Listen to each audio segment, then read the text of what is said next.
Hey everyone, it's Antoinette, your host of Montalvo International Women in Life and Leadership, or My Will, where your will and my will match up with his will. I'm so excited to bring you another episode from the Wise Woman mini-series. Today's mini-series episode highlights Pastor Pamela Davis of Christ Community Church of Philadelphia. I'm so excited to share her insight. It's been really neat to highlight some very special women in my life that just ooze wisdom, and I'm so grateful for what they provide. So stay tuned. It's going to be an excellent episode.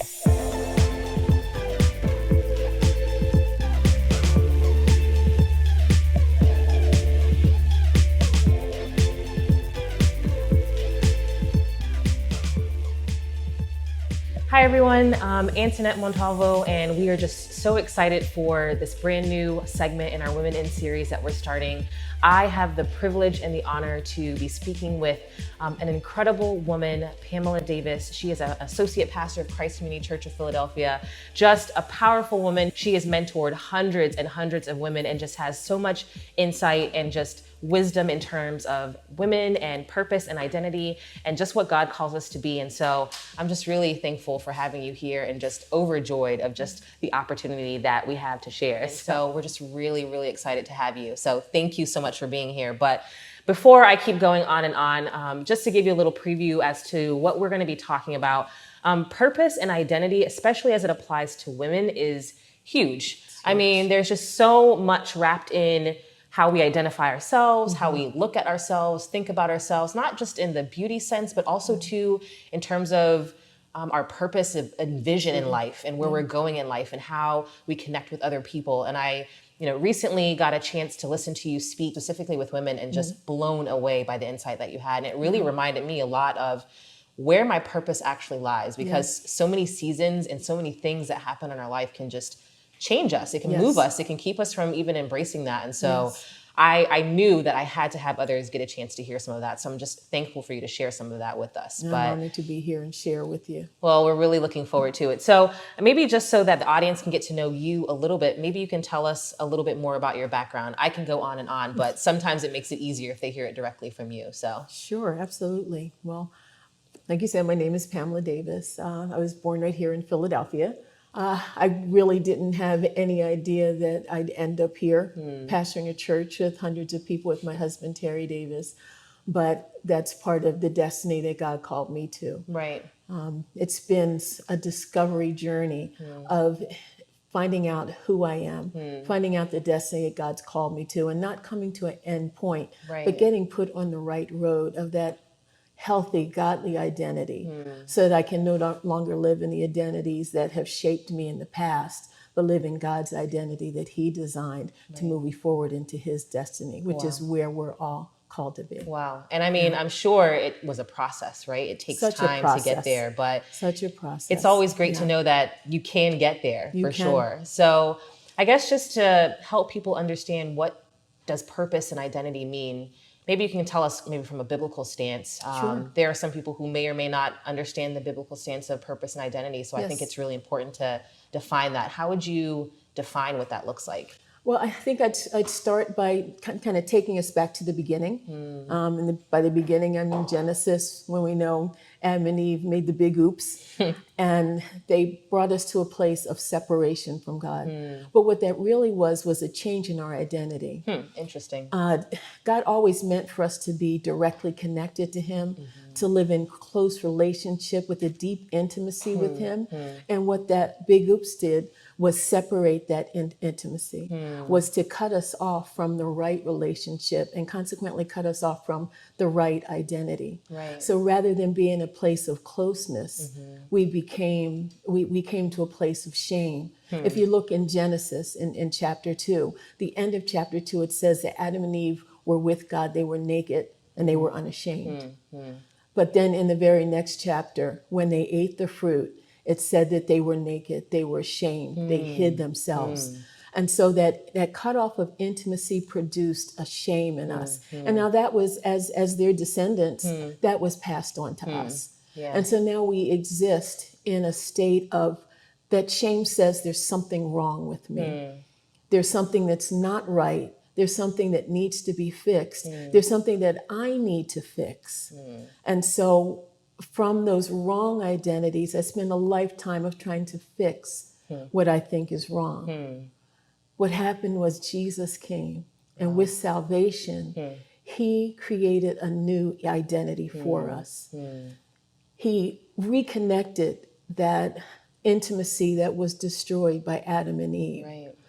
But even though he reconnected, there's still all of those mentalities, all those ideas, those identities that have been created in each one of us by all kinds of different ways. Right. Our parents, relationships, cultural things, even generational things from our generational line Right. that tend to shape our identity. So while Jesus paid for our sin and restored connection, we're all still left with those scarred Right. identities Right. that God never meant us to have. That's the enemy's plan. Wow. To scar our identity so that he can then distort and destroy our real destinies in God. And that's, I mean, that's a true identity crisis in that. And I can That's think, the ultimate of wow. identity crisis. Wow. And I'm Yeah. sure there's so many people, not only women, that struggle with that to It's a an people incredible level, right? It's a people issue.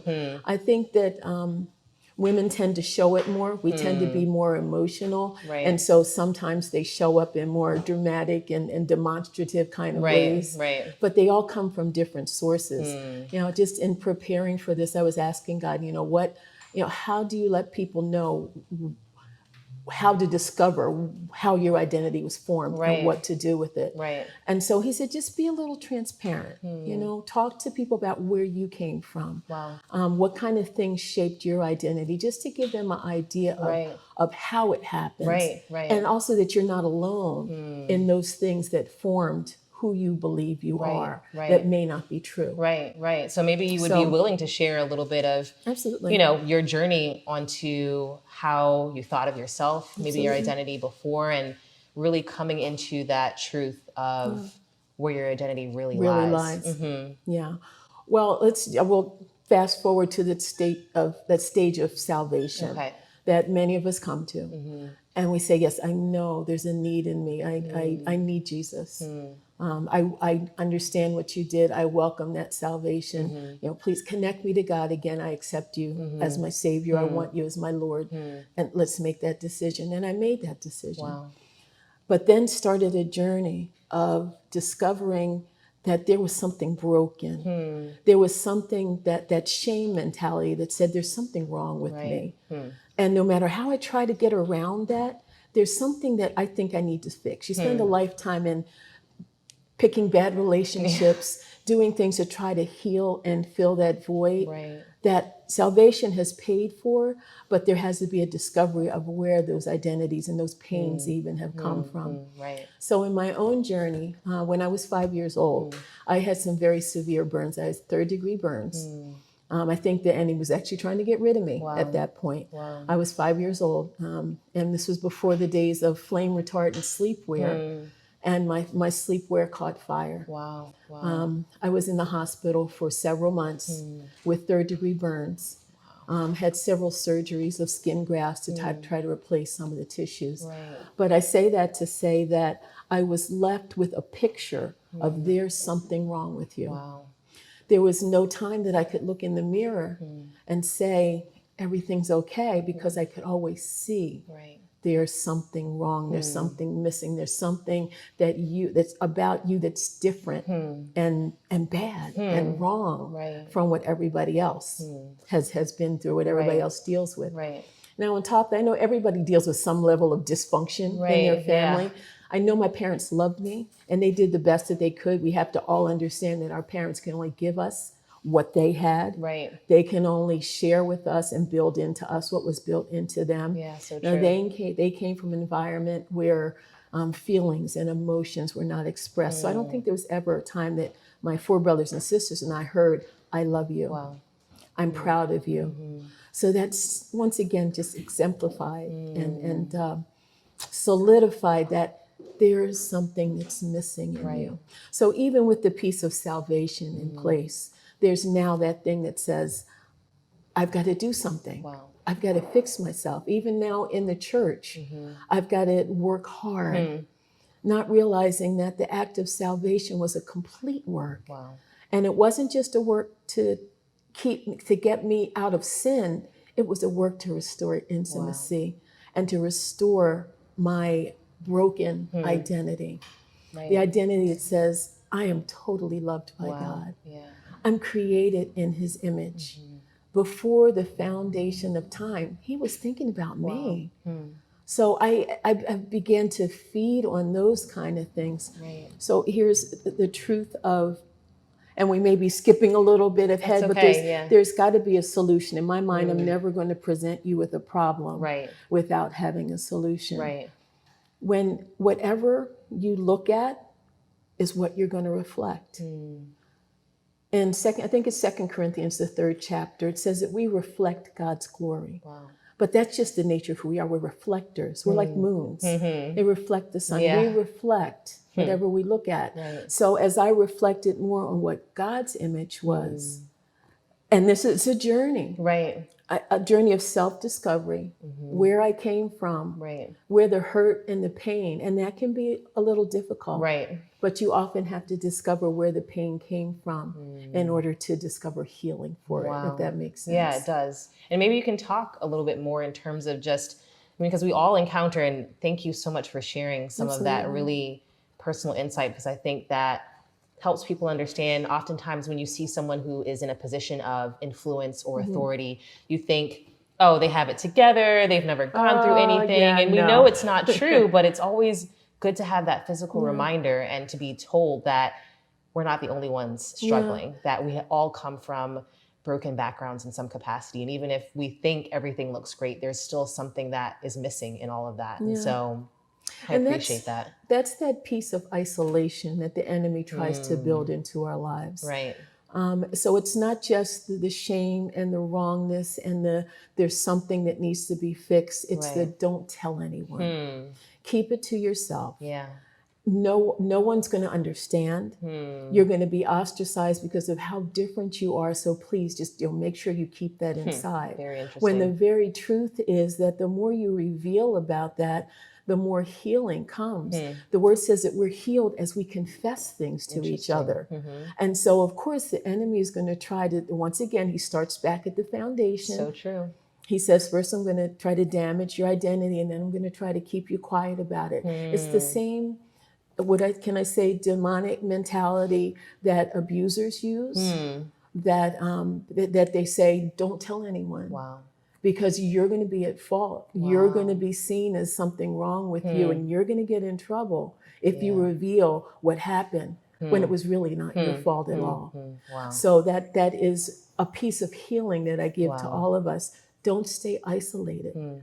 Reveal to someone. Right. Don't get up on the platform and reveal to hundreds of people, obviously. Yeah. But do some self-searching and some revelation in a trusted, safe environment. Right. Healing cannot occur without that release and without that help of finding where you came from, not for the sake of pain or revisitation for just the sake of revisitation, but to find out where the broken parts happen so that you can begin to mend them back together again. Right. Wow. Or that Jesus can begin to mend those back together. And that, I mean, I think all the points that you said are just so important, because a lot of times we do try to struggle through. In considering women specifically, I think we build up this complex for ourselves of, you have to portray yourself as perfect, the perfect mother, the perfect wife, the perfect friend, the perfect whatever that might be. And they don't exist. Absolutely not. And I'm learning that very quickly firsthand. And so, I mean, it's just so refreshing to hear that and to just be a part of that transparency and the reminder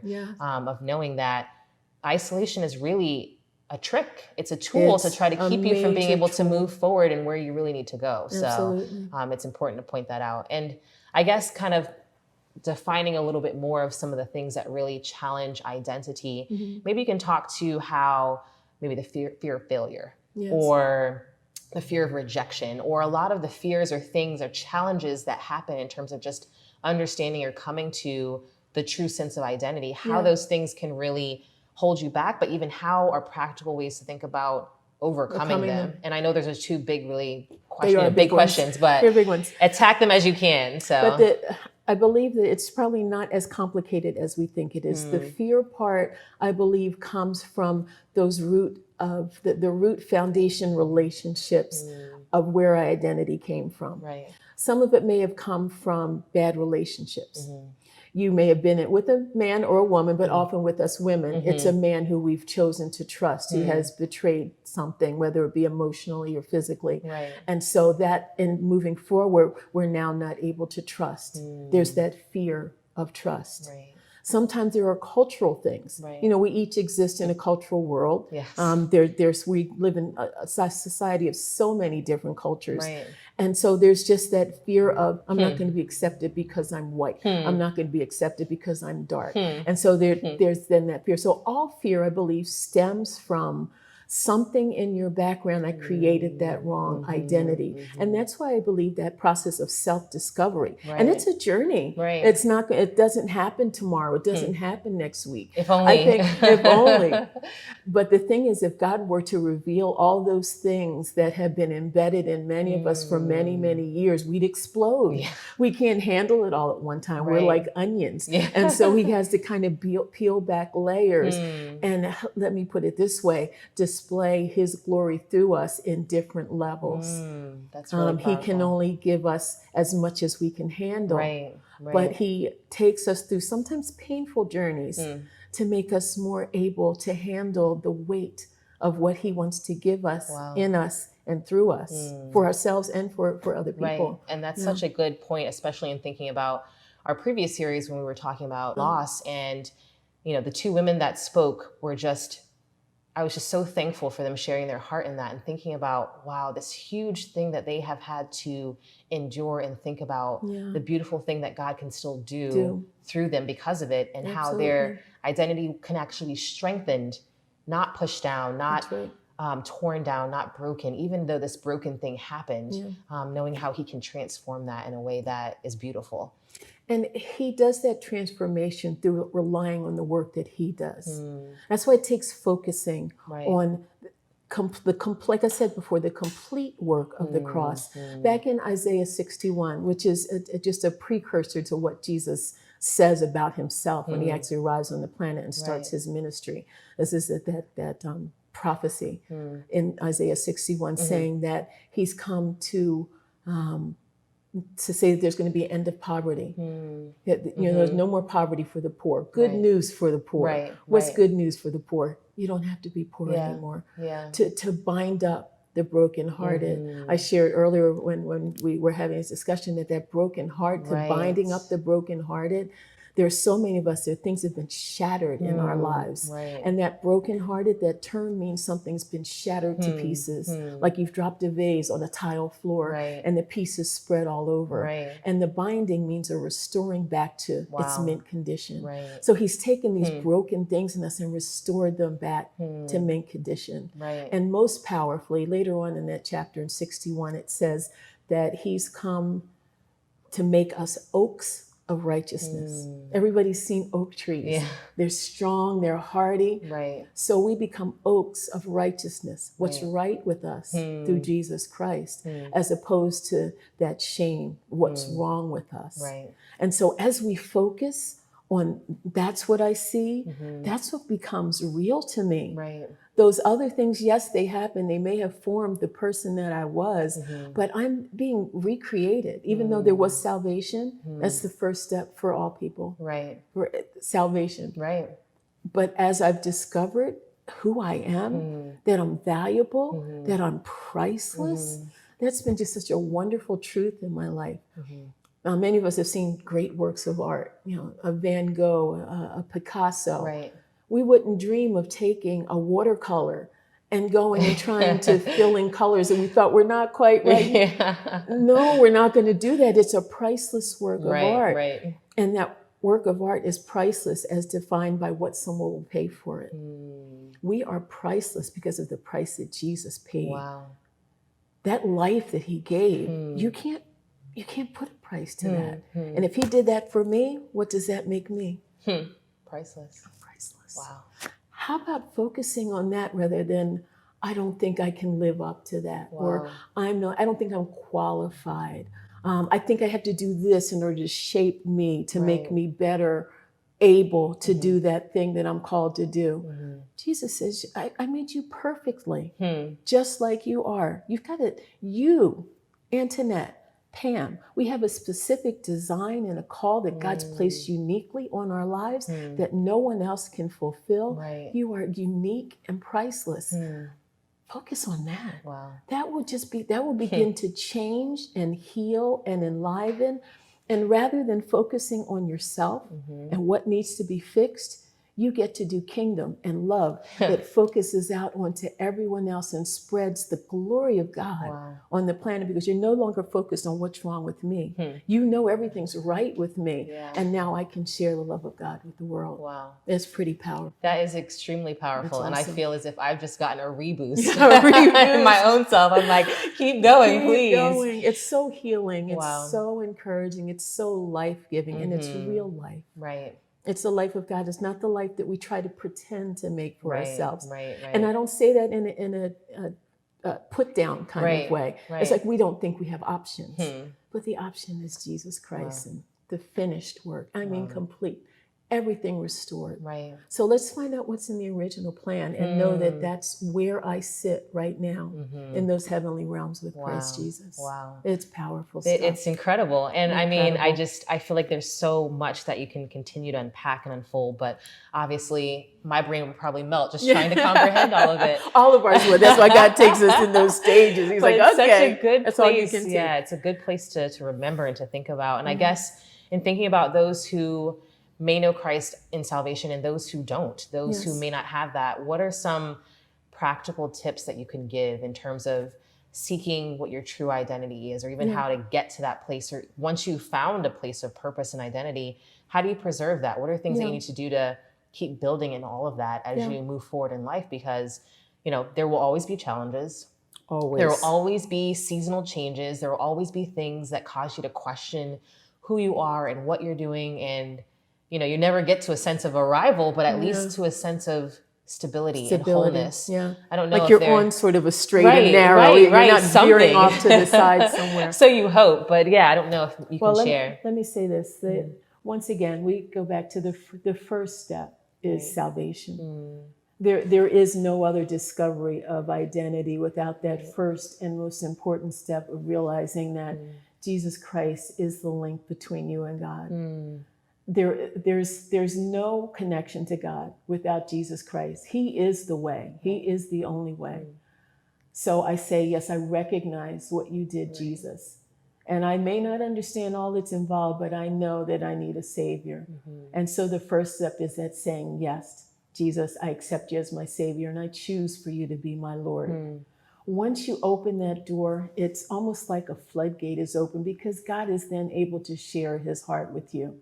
He takes you on a journey to find out how to be in intimacy with him in reality, not just in the word salvation or in the reality of what's happened in your spirit, but he takes you on a process and a journey of self-discovery.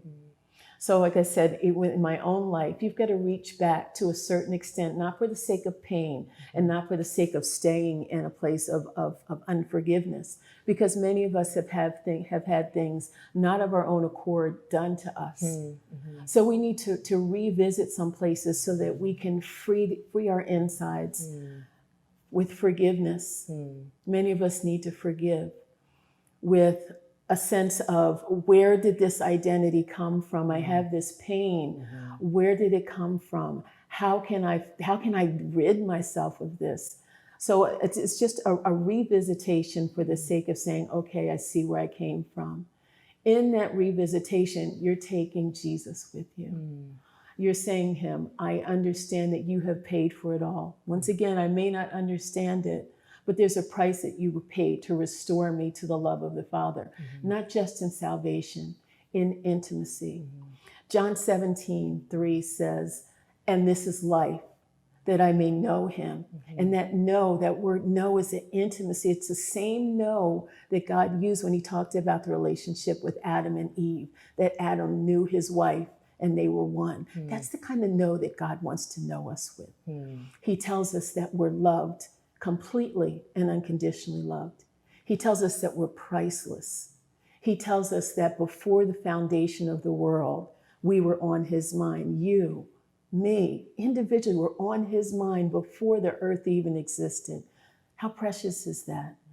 As we revisit those kinds of truths and we reflect that, the enemy loses all hold. He loses all power. He loses every bit of what we call strongholds, where he's holding on to that identity, that false identity, that identity of shame that keeps you from moving in what God has for you. You begin to hear his voice clearly. Creative ideas begin to come. Opportunities and favor open up in front of you. God's able to put you on the path to destiny because he's able to fill you with him as those other things that have filled you and kept you from him are dissipated. They lose their power. The only one that has power in your life is the one you choose to believe. So if you choose to believe the lies that you've discovered, you remain under the authority of that enemy that's tried to keep you there. But if you choose to believe the power of God and all that he's called you to in intimacy, he is now the authority in your life. And a path of light is opened up in front of you. It says the righteous, the ones that are right, because he's made us right, their path gets clearer and clearer. But it's a journey. It's a journey, and it's a journey that's so well worth it, because as you discover those areas of light in front of you and you just walk step by step, it opens up your life. It creates a freeness in you, but it also creates the freedom to share that with others, which is our ultimate purpose and destiny. The details are different for everyone, but that's the ultimate purpose and destiny. I feel like I have a fresh wave over me, and I God's could just amazing, listen. I isn't love he? this. I love it. God I love is it. Amazing. Well, thank you so much for sharing your heart and a piece of you and the wisdom that God has shown you and given you, and even just an opportunity to encourage not only women, but many others that need to know these things. And so I encourage you, all of you, to continue to dig deep and to find that piece that is missing, to look for that forgiveness, to look to those outlets to be able to build that purpose and identity, and find other people around you. If you don't have people, search for those people. Find your local church or those that you can trust, or someone to be able to help you unpack that, because we can't do it alone. So we just thank you so much again. And I hope that we can continue these conversations in the future, but we really appreciate just what you're doing, how you're building up others, and just how God's leading you as well too. So